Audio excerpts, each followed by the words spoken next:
A partir de amanhã, os R$ 100 que você tem no bolso vai valer US$ 100. Não vai valer. Porque não é você, nem eu, nem ninguém que determina exatamente. E não é nenhuma pessoa, como tem gente por aí que acha que é um sujeito mau, que fica lá em Nova York decidindo quanto que vai valer o dólar, sabe?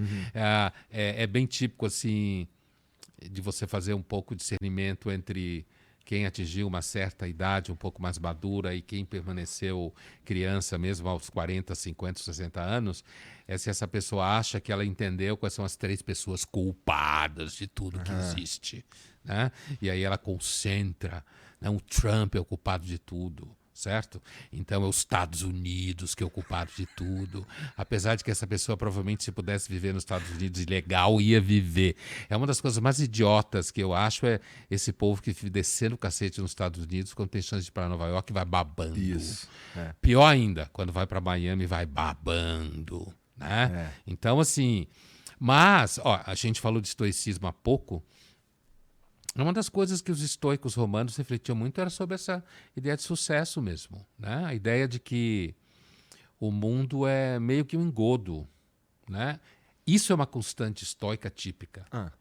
Essa estranha sensação de que o mundo é um circo, certo?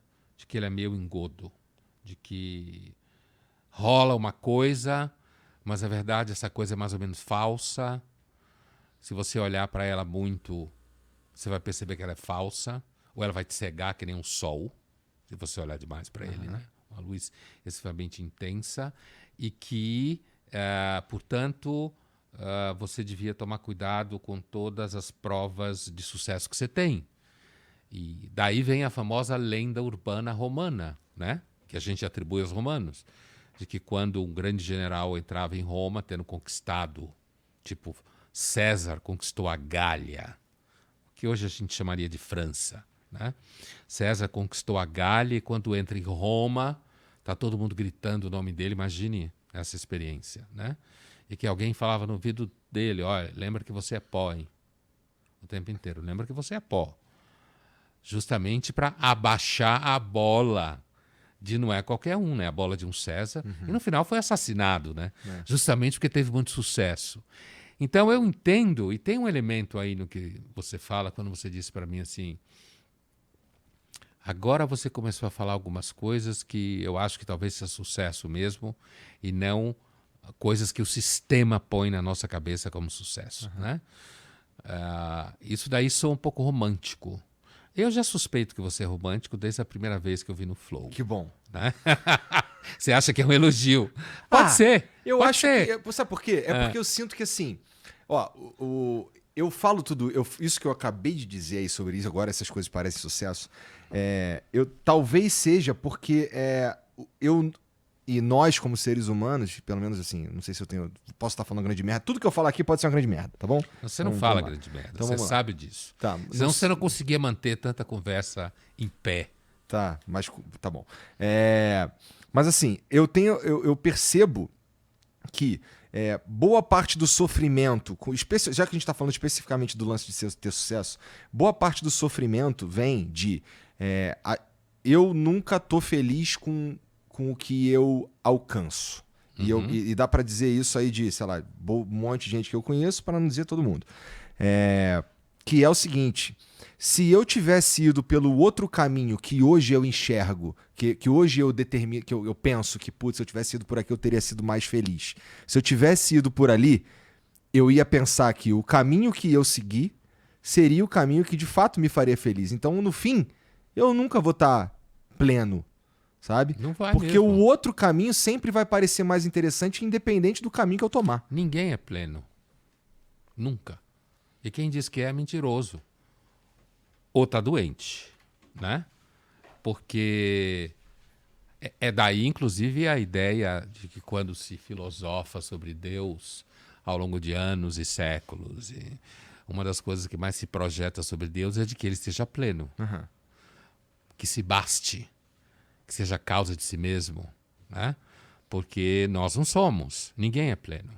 É até claro que um dia ou outro alguém pode falar, não, estava pleno, ou estava plena, muita gente fala assim, no sentido quase de uma brincadeira. Quer dizer, eu fui lá e ela ou ele não conseguiram me fuder tanto quanto queria. Eu tava pleno. Então, nesse sentido, vá lá. Mas assim, pleno, não. Toda hora que você desejar alguma coisa vai sempre estar fora do que você desejou.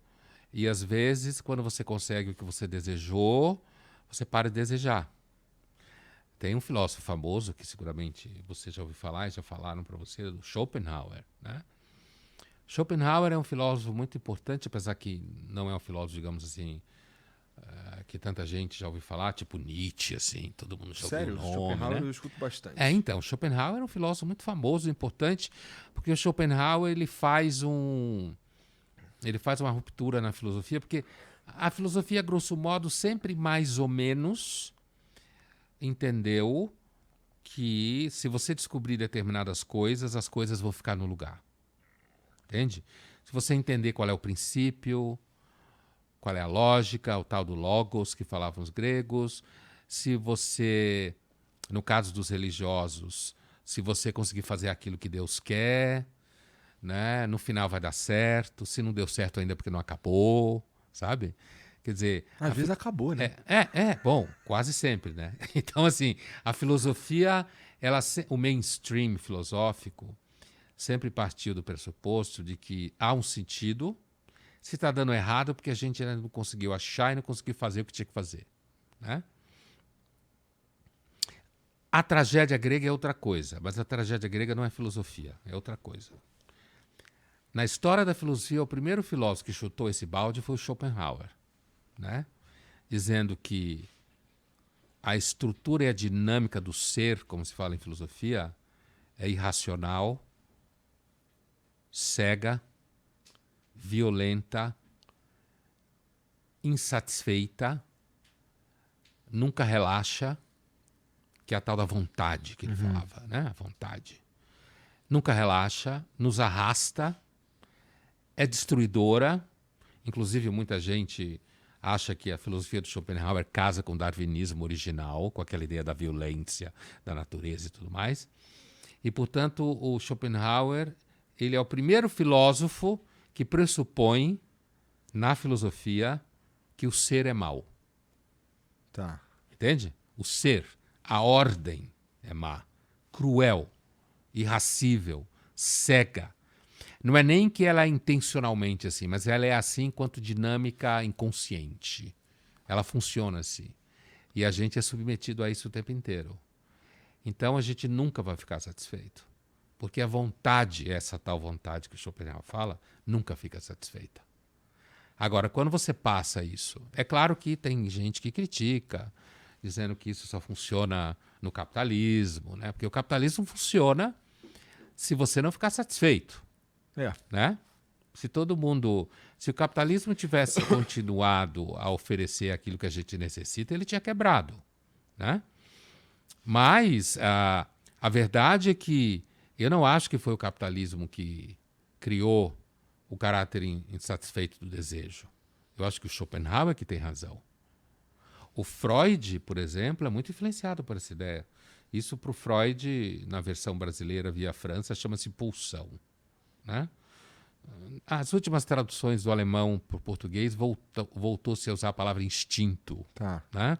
Isso é uma discussão de tradução, conceito, não interessa aqui para nós. Mas assim, o Freud vai usar muito essa ideia de que na realidade a gente é movido por instintos que nos levam ao sexo, ao gosto e instintos que no final vencem, que nos levam àquele estado anterior à vida, que é o inorgânico, portanto, a morte. Então a gente é autodestrutivo. E a maior sacanagem que o Freud fez foi dizer que a moral se alimenta desse. Certo? Tal do superego.